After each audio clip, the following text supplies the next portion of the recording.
It's all yours. Thank you.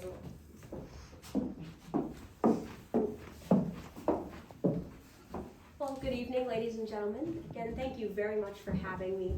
My name is Emma Bates, and I like to say I'm a wearer of many hats. Tonight's hat, I will be a member of the Carmichaels Area Historical Society, and I don't take that responsibility lightly. I am extremely excited about the work that the Historical Society does, and not just in Carmichaels, of course, but community, state, and nationally. You know, historians and genealogists like you folks all over the country are doing amazing work, and it's work that I have been interested in and excited about since I was very young. And it's also work that I, just as a disclaimer, am extremely underqualified to be speaking with you about and partaking of. So I hope that you'll accept that as a token of my apology, that I am certainly not the most knowledgeable about most of these subjects in the room. And I thank each and every one of you for your work in history and preserving those stories of the past, and for bringing someone like me who's just very excited about it and loves where she's come from and hopefully where this place is headed. So I wanted to kind of introduce myself as this mini fake historian, if you will. And I want to start by talking about my involvement with the Historical Society. So as I shared previously with a few of you, I'm very excited about becoming the first junior board member at the Carmichaels Area Historical Society. I like to make things up sometimes. When I present, if something slips my mind, I'll just pull another story I wasn't planning on using and we'll just insert it there. I promise it's all factual information, just maybe out of sequence. And that's a lot like how some of the things in my life have gone, kind of out of sequence. But you know, who am I to tell God where I need to be and who I need to meet? And so I'm very grateful for every opportunity that He lands basically in my lap. So joining the Historical Society was a huge blessing. It took place during the pandemic, 2019, 2020. My mother and I, Kelly Bates, we got involved with the Historical Society, kind of just in some of their COVID times scrapbooking meetings. A few ladies were meeting at the Historical Society and we're gathering some newspaper clippings and photographs and historical documents that meant something to Carmichaels as a town, but also to them personally, as they had many ancestors that were related to those establishments. And they were kind of trying to scrapbook what was left of some of these memories. And what's cool about working in history as a young person is you get to learn the stories that most young people don't have access to, and that the stories that are mostly only held by a lot of older generations, and even the middle generations, are kind of those knowledge keepers, as we say, of those stories and those peoples. So I get to meet people that I might never have had the opportunity to talk to in this life, but yet I get to meet them through a journal entry or a newspaper article or a photograph, and I kind of get that glimpse of who was this person, what was this area, what was this place, what did that mean to them, this person that I respect so much that's sharing their story with me. And so I kind of just jumped in headlong, and now I'm the official box carrier of all things slightly elevated. That's a role I take very excitedly. I've also had the opportunity to help curate some exhibits for local businesses. Last year during the King Cole pageant and parade, we did a small curation exhibit at one of our local coffee shops and bakeries, and that was super exciting to be a part of as well. Kind of to have my hands not only in the archives, but to do something like this where I get to share with people. I'm really interested in history, of course, but also in communications. And funny enough, those are the two areas that I'm excited to study in college. Currently in the application process for colleges. I'm a senior in high school. I actually attend Carmichaels High School, and I am very excited for a future where I hopefully get to marry history and communications and bring some of those stories from the past to the present, and so people kind of understand what their role is in these stories and in their own context. Kind of with history, I always thank my parents for playing Magic Chicken Coop. I don't know if you've ever heard of the Magic Treehouse series for children, but it's a small chapter book series of historical characters that a young brother and sister go on all of these adventures in a magic treehouse. And they're transported to historical lands, and they meet the ancient pharaohs and George Washington, and we met a lot of people in our chicken coop on our farm throughout my 17 years of existence. And I'm very grateful for my parents, always humoring me to play Sacagawea crossing the Rocky Mountains, and Abigail Adams drafting, probably drafting a lot more than we give her credit for. But those are the sort of things that have always stayed true to me, and kind of why I got involved with history, or rather, why history got involved with me. So as far as the Greene County Historical Society, we base our operation out of the Greene Academy in Carmichaels. If you're familiar with the area, it's right in the heart of Old Town where the covered bridge stands. And just as a little shameless plug, on September 20th and 21st, we will be having our Covered Bridge Festival. So check us out that weekend. Coming up, it'll be a lot of fun with some fall festivities there. But the Greene Academy. So the Greene Academy is our home base right now.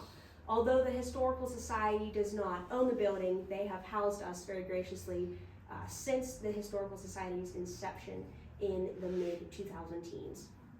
2017-18 is kind of when the society got its start, and so it's a rather new organization, and I'm really excited to be a part of its kind of second chapter. We're looking to expand and are actually currently working on the upgrades to the old mill house, which is across the street. The mill house was a grist mill owned by Mr. James Carmichael, the founder of our town. And you'll be hearing a little bit more about him as well as that renovation process in the future here. So, Mr. Carmichael, so in the summer of 1767, a group of settlers came into the Old Town area, led by Thomas Hughes and a few other rural families. They settled the area that is now known as Old Town, and I think if they'd have come any later, that name would have been used, so it's lucky it was in the 1760s that they named this town Old Town. Very creative. And in the mid-1780s, James Carmichael enters the scene. He's also part of this original settling party. And by 1781, we only really know two things about James Carmichael. One, he was a major in the American Revolution, and two, he owned a lot of land. By the mid-1800s, he actually owns 300 acres of land surrounding the Old Town area, and he has this dream in his mind. He wants to found a town, not just a little set of dinky huts kind of positioned on the great frontier, because that's essentially what Greene County was. You know, I'm sure you all know, we were the last frontier. You know, we're the last lines before the Allegheny Mountains and the end of civilization.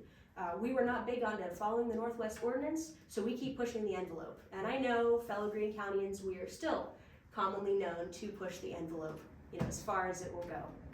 So here is James Carmichael with this dream of a town called Lisbon. He eventually acquires more land, starts getting surveyors together, and builds a map. He divides up the lots of town in 50 by 150 foot lots, and he names our main street Market Street, running east and west, and then north and south.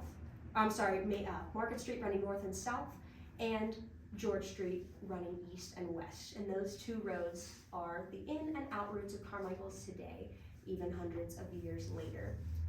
Unfortunately, James Carmichael does not see Cumberland Township become Carmichael's in and of itself. He never sees his dream of Lisbon come to fruition, but his son does, a gentleman by the name, I'm sorry, I completely lost my place. A gentleman by the name of William Seton Carmichael is James' son. And in the early 1800s, he takes his father's dream of Lisbon, titles it New Lisbon, and starts this whole town that we know as Carmichael's today. You know, starting with the covered bridge and building out. Now on the covered bridge, there's a sign in Carmichael's that it was built in 1889, and that's not exactly true. The first renovation of that bridge was, in fact, in 1889, but the bridge has always existed over Muddy Creek, kind of crossing the two sides of Carmichael's since the very inception of the town, you know, in French and Indian War days. And so that's always kind of stuck out to me, is I have grown up in an area that is older than our nation itself. And that's a pretty cool thing when you think about just some of the buildings that surround us and the places like the Greene Academy. The Academy was actually founded by a group of Episcopalian ministers in 1790. They see the need for a church in the area. This is actually the religion that George Washington follows. He was Episcopalian. So this was really a traditional time period appropriate church. It's built out of original fieldstone, and it's constructed in just 1 to 2 years. About 1810, frontier settlers are, you know, using the church. It's been an active membership so far, but the church trustees allot money to add on to the building and instead turn it into a school. Up till this point, we have no institution of higher learning beyond the primary school level in all of Greene County, and really what is the greater region here of southwestern Pennsylvania. So in 1810, these church trustees dedicate their building for the use of a school, and a brick addition is added to it. And you'll see even in this black and white photograph, the left versus the right side. It's a very clear definition of the Greene Academy today when you look at a colorized photo or you see in person just how differentiated those sides are. And a lot of people say that they were actually two entrances for the school once they admitted females. It was the first co-educational institution of higher learning in this region. And so they say that the women used one door and the men used another. And that's not exactly proven, but it's not disproven, so I wouldn't put it past anyone, but wouldn't quote that as a doctrine either. But the neat part about this is that the academy is actually sectioned off into 4 rooms. They teach upper level sciences, there's astronomy courses, there's also grammar and rhetoric, and even some more domestic training for females entering this school. The college, or academy as we call it, was home to over 850 students. Although they did not live on campus, they all rented out homes or apartments with local families or would reside with them. Because again, we're on the frontier. Carmichaels was not somewhere you just got by accident. And I still say that to my friends who go to different school districts. You know, have you been to Carmichaels? No. Well, you'd have no reason to probably. But you know, we're out here trying to change that narrative for sure. So those 850 students are all living with local families, and they're commuting to the school. And that keeps up until about the mid-1840s. 1849, Waynesburg College opens, and we just see the academy's enrollment decline severely until the late 1890s. It is tapered off completely, and we are now losing all of those students, male and female, to the college. But everything for its time. The building, actually, the academy building, sits vacant until mid-60s, where it becomes apartment complexes, and then it is again shut down for a time before, in 1972, it's turned into a center for the arts in our community by some very artistic and humanity-minded people. They said we need a center for crafts and music and meetings of all sorts. And that kind of exchange of the humanities takes over in our town. And so now the academy exists for that purpose, and that's where the Carmichaels Area Historical Society enters. In 2017-18, the group becomes established, and very history-minded people come in. They stake out an archive, and we start preserving and telling the stories of mostly the people of Carmichaels, but as Greene County as a whole. Of course, we work alongside Greene County Historical Society to tell those bigger picture stories. But we're very proud to be inherently Carmichaelian, for lack of a better word. And so we keep a lot of those documents for just Carmichael's folks. Now, we always say that education keeps the lights on, but that's extremely true. The other people that keep lights on are coal miners. And I think that's an interesting tie coming off of our recent events, celebration of the King Coal Parade and that festival in Carmichaels. I don't know if anyone's ever attended those parades or carnival events, but for me, it's always a good time that shows that school's returning to session. And if I would have thought so earlier, I would have put up some pictures of our marching band coming down the street at that parade, actually at the 70th anniversary of the King Coal celebration, which I was very proud to march in for my senior year of high school. I would have also showed you some good pictures of my friends and I screaming our lungs off on the swings, which I think has probably been a staple as long as this carnival and events have existed as well. But I think it's cool that we celebrate something in our town so annually that is such a vital part of our history. It runs as deep as our roots do here, and as deep as the mines that are below us that we often really don't think of. And that's kind of been a period in local history that's always not catered to me, but really piqued my interest. And I always think that if our local stories are lost, then we're in the dark, just like when the lights go out. We're not building that energy together. We're not creating those stories and those avenues for people to be heard. It is like when our minds leave the area, that those resources are shut off to us, essentially. So it really struck my interest in a long time ago, reading a bunch of books from a lot of the Nemacolin mines, Rabina mines, and a lot of our local Greene County coal mines, is the different waves of immigration that had kind of come in. The mid-1800s, about 1850, we really start to see an influx of mining families coming over from the British Isles. We've got Scotch-Irish, English, Welsh, and Germans. So I would say most of my family tree made the early trek over. I don't tan well, and I am very proud of my Scotch-Irish roots. We traveled to England last summer, and it was great fun to sit on the top of a cruise in the 64-degree weather at peak sunshine in my black leggings, and just really work on my non-tan. So I can only imagine how these families came over on much more rickety boats than we traveled in, crossing the English Channel and eventually the Atlantic Ocean to come over for a new opportunity. In the late 1800s, we kind of see, even into the early 1900s, a greater influx of Eastern and Southern European groups. Your Polish, Italians, Lithuanians, Czechoslovakians, many of those Eastern Europeans kind of come through on the second wave of immigration. And I think it's interesting the reasons why they came. Although there were in two different influxes of time, the reasonings were often the same.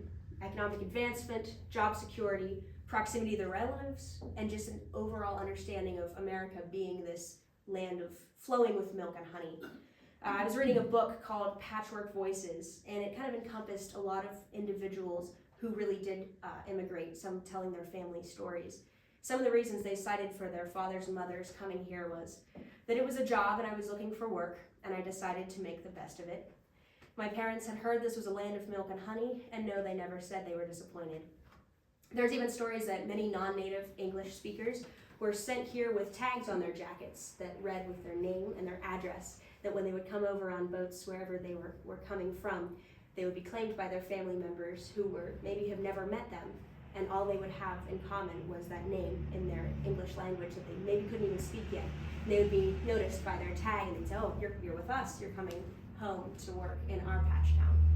And I think how scary that must be to cross an ocean, not speaking a language, not even perhaps with your family, meeting people who are your only relatives that maybe you've never even met. And I think how much deeper that connection must run than blood of a culture, of starting a new community somewhere completely different. And we're still seeing the effects of that community today. Some of these reasons that people come to America sound like your average melting pot stories, maybe like that of our very own ancestors, and certainly of people who have been documented by places like historical societies. But they brought their own cultures, their foods, their religions, their music, their traditions, and that brings a not so common melting pot.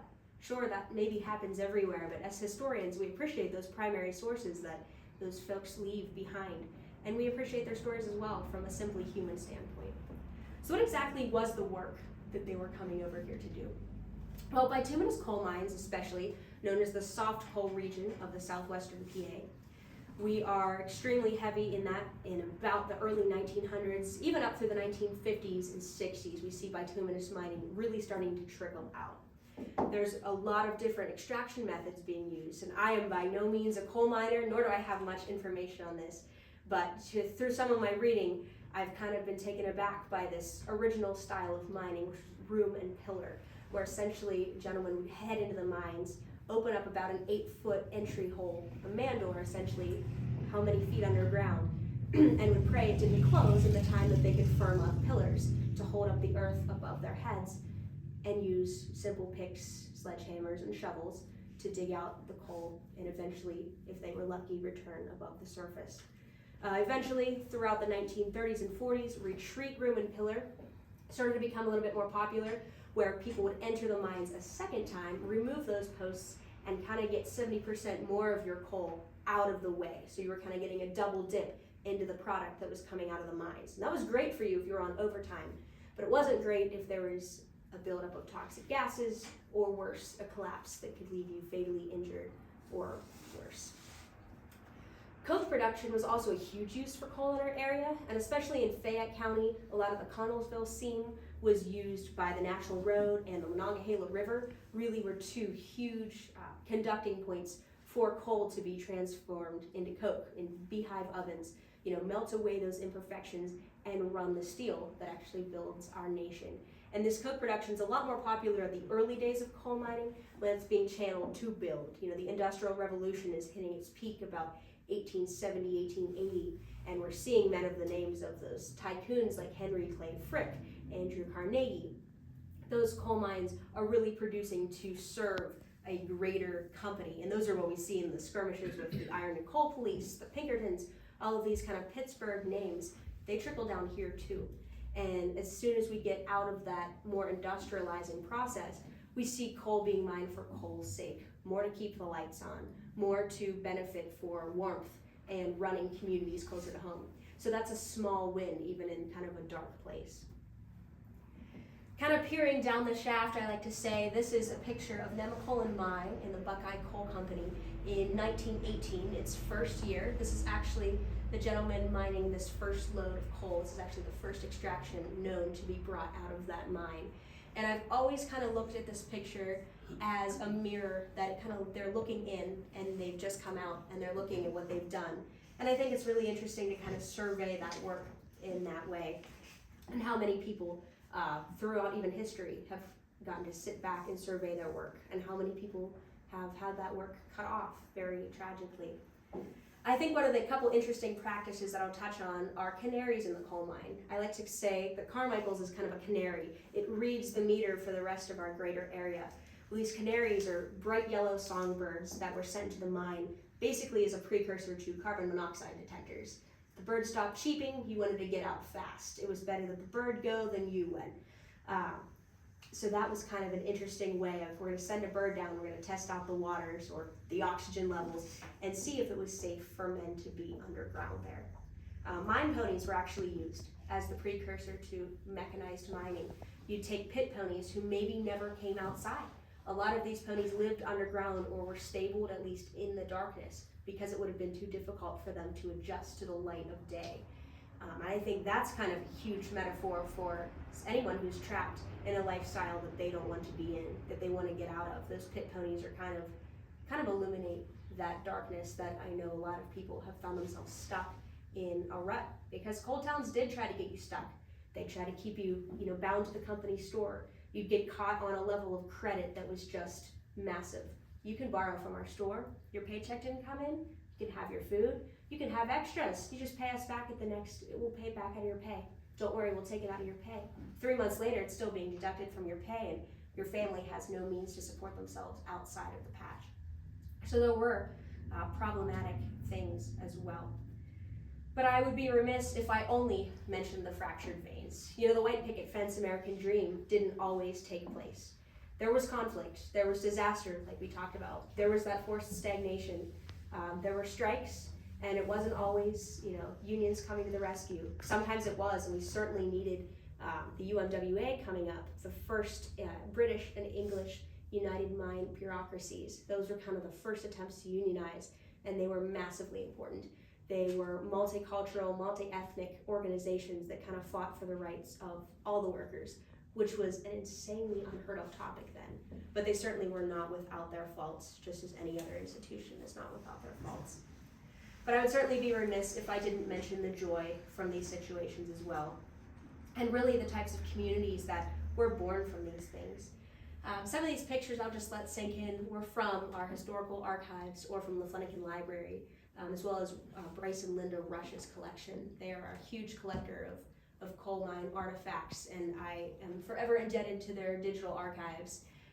I just get lost in these pictures and records for a long time some days. And I think it's interesting the pride that comes out of some of these mundane, everyday community moments. Like we talked about, this would be the Nemacolin Company store about the 1920s. There was always an ambulance car. It was kind of the shadow of death. You always had a good moment, but you always had an ambulance sitting there.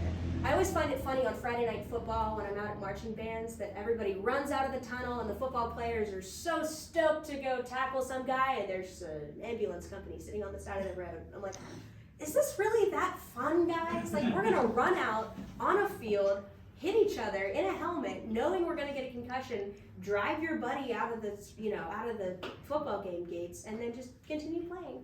I think that's kind of what the equivalent of mining is. And that maybe sounds crass, but it's that idea that you're going in intentionally to do something dangerous, but you're gonna come out a hero one way or another. In the middle photo, the landscape is the mining stables, actually with a patch town behind it. That's where those stable ponies would have been kept when they were not in action. And below that would be those pit ponies with some miners actually in the Mariana mine about the late 1800s, early 1900s. Just seeing kind of the depth that you'd be in and the little amount of headspace you'd have actually coming in on railroad cars, bringing your carts in and out. Most men would work two-man crews with the buddy system. Kind of one would shovel and one would remove and then would switch off throughout their shift.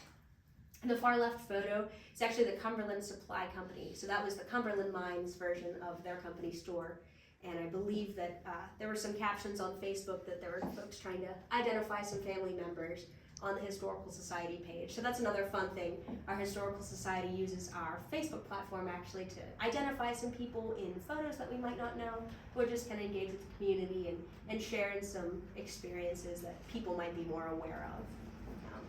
Housing was a big draw for the coal mine industry. It's kind of, I love architecture. My mother and I always love architecture tours. Anytime we go on vacation, it's a house tour, it's a castle, we're gonna climb in somewhere and see how it was constructed.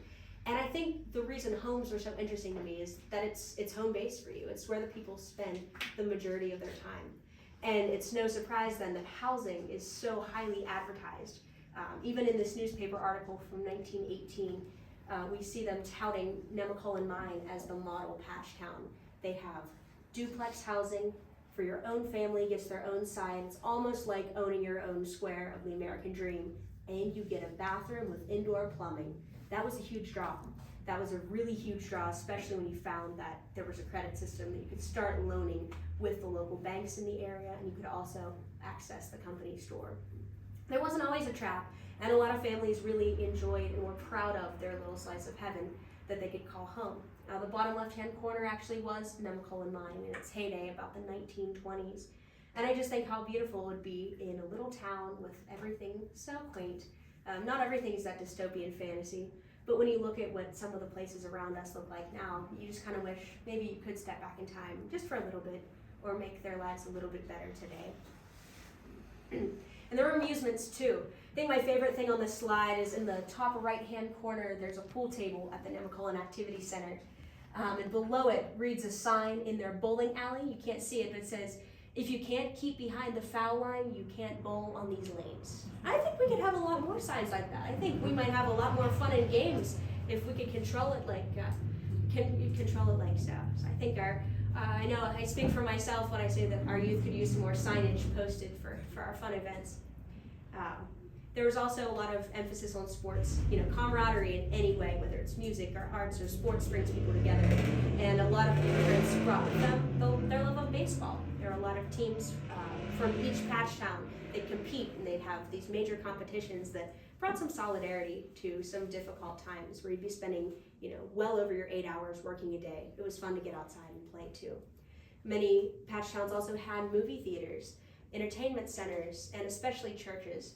As anyone who's religious can tell you, your faith is the most important thing to you. So it's very important that when you bring your nation with you, you also bring your practice of worship and your way of worshiping in your new land. So we see churches sprouting up, Protestant churches, every denomination of Catholic church you could possibly imagine. We've got every, Orthodox, unorthodox, Roman, Greek, every single thing you could imagine. Anyone who's coming is going to bring with them their faith, their food, and their fun. And that's exactly what we see pictured in these patch towns. In Greene County today, we had 24 mines at the 1927 peak operating at one time. Greene County itself had 24 individual coal mines operating. And today we have only 4 major corporations that run the mining industry in our areas, in both Washington and Greene counties. To split that between the two of us, we'd have 2 mines each. And in Pennsylvania, it's over 800 mines are known to have operated at one point in time. And as of 2022, data says that only 108 were still in working order, not even in production capacity. So why does it still matter? Why are we still hung up on the coal narrative? Why do we 70 years later have a parade with the little football players throwing down rocks of coal at the people with their Twizzlers? Well, it matters because history is a legacy. And when we keep it alive, maybe the same things aren't happening in the same ways we always thought about it, but that's okay, because better things might be happening. And things we're learning from are the moments that we're putting into use to teach somebody else. we have these parades and carnivals and pageants, and I love these old pictures. I was actually here at the Carmichaels Fire Hall last weekend, and we did not have the Ferris wheel, which I was very disappointed about, but I feel like I would have had questions for the integrity of its safety. But the kids who get on the spinning rocket ships, I applaud them. I would not go anywhere near it. I'm happy listening to the rock band. But, we celebrate this legacy because it's the story of you and I. I might not understand something of where you've come from. You might not understand something where I've come from. But when you share it, that legacy becomes alive. And that's really what the Carmichaels Area Historical Society is all about. We want to get the past. We want to understand, where you've come from and why that matters for today. And when we realize that our stories matter, we know that they're important to preserve for the future. Not just so we don't repeat the bad stuff, but so that we can really draw on those good things too and make those moments count to last for the future generations. I don't want to just see people my age get involved in history. I want to see my kids' grandchildren and my generation's children get involved in history because it matters. So this is the grist mill that James Carmichael actually operated. It's been lovingly restored. We're currently moving inside for the renovation progress. Thank you, Dad, for helping out with that as well. He and Lou May and a number of others in the Carmichaels area have generously donated their time. Across the street from the Carmichaels Area Historical Society, we are looking to actually move into this building that Mr. Carmichael built so many years ago as the grist mill for the town. And eventually the goal is that our historical society become a museum that is ground level open for the public on set days. We would love to have people come in and kind of use it like you folks do here as an interactive genealogy center and just as a research education center. We would love to move our archives out of the Greene Academy and kind of become self-sustaining. We could have our own programs, on our own time. But we are very grateful for the Academy for allowing us to use their space. But we're excited to be able to spread out and keep our papers everywhere and most importantly, have people be able to use our space. Right now we have a Dropbox space online that members work through, and we can assist people over the phone if they're looking into research, but we don't have a space for people to actually come through and get their hands on artifacts and leaf through these things that I know have shaped me so much, actually getting to get in and dig in to the history. So to give somebody else that opportunity that's our new goal, and we're very excited. So if you'd like to learn more about that, we've got some papers and QR codes in the back where you've signed in to learn a little bit more about us and get connected with our website. So I just thank you all very much for allowing me to share with you this evening, and I thank you for each of your parts in telling your story too. Thank you. Tell us a little bit about Bryce and Linda Rush's digital archive for their co-museum. Sure. So I actually don't know a lot about it, but I do have the link, to share. They've actually kind of digitized, I believe, some photographs. I read in an Observer Reporter article a few years ago that they were starting kind of their own digitizing of their house project. They keep a lot of artifacts in their home, and I would actually love to go and see the garage that I know a lot of historians are excited about. But I've looked at a lot of mostly collections that they've donated to other, online sites. But I kind of call them their own archive. So I don't know. So they don't have a website. I'm not sure that they have their own website. I will check into that because I do have some of their articles saved. That would be something I'd have to check into. But I know that they've donated a lot of their resources to, in conjunction with other sections. Yeah. We have actually their own folder at the Historical Society, the Bryce and Linda Rush collection. So we can access that for people, if desired, from the Historical Society. And you don't have Carmichaels Area Historical Society does not have regular hours, or we do not have we have monthly meetings, kind of more of the organizational business meetings. I believe the third Tuesday of every month right now, and then we have every Thursday. It begins at noon now. Each Thursday we have what we call work days, and anyone is able to come in and just help with whatever projects we're taking on. They're definitely more of the informal days where we come and we get our hands dirty essentially. And those are the times that, that research could be done. And the people are always welcome to reach out to us as well by phone or email to, inquire about their own So you have a phone number where we We could do. leave messages? We do. or- We have phone numbers. It's actually my It's phone. yours. I was gonna say it's your cell number. So if anybody would like, and it's also on the paperwork back there as Okay. well. But we do have an email, and we have had people email us if they Mhm. have questions that they're looking for certain information or things along those lines, if we can help locate that within our archives. Within our archive. Someone will get back to them. Yeah, because sometimes we have visitors here who are interested specifically in Carmichael's, related queries. Yes. And, Yeah. and you could probably answer those better. I can answer them, or I can send them to whichever one of the people, whether it be Emma or Helen Butella, different people who work within the archives more frequently than I do. But that information is on the cards that we have sitting out Okay. where you guys Okay, signed in. Good. And if I might put in a further plug, Yes. if anybody has building and trades and construction talents and you'd like to Yes. become involved, Lou May is always looking for help, and we could definitely use the talents of people surrounding us. So please give a shout to Lou May or myself, and we'll put you in touch with the work parties that we're forming. You can call the number on. Yes. Call the number and it will go to her husband, and we'll set you up with some volunteer hours. Yes. Nothing else? Did you say your name was Bates? Yes.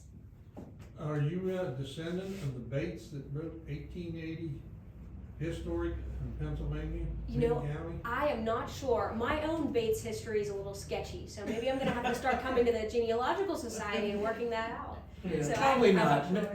Mr. Bates actually was not never lived in this area, was not a Western Pennsylvania, personage. He was the state librarian of Pennsylvania, I believe, but I'd love to be more with based back east, so probably unlikely. I'll fool you sometimes, David. Well, Emma, thank you so much. That was very impressive. Thank you, and I know there's many, many gaps in my information, but I appreciate, everyone listening and Yeah, being well excited about done, history. very well done.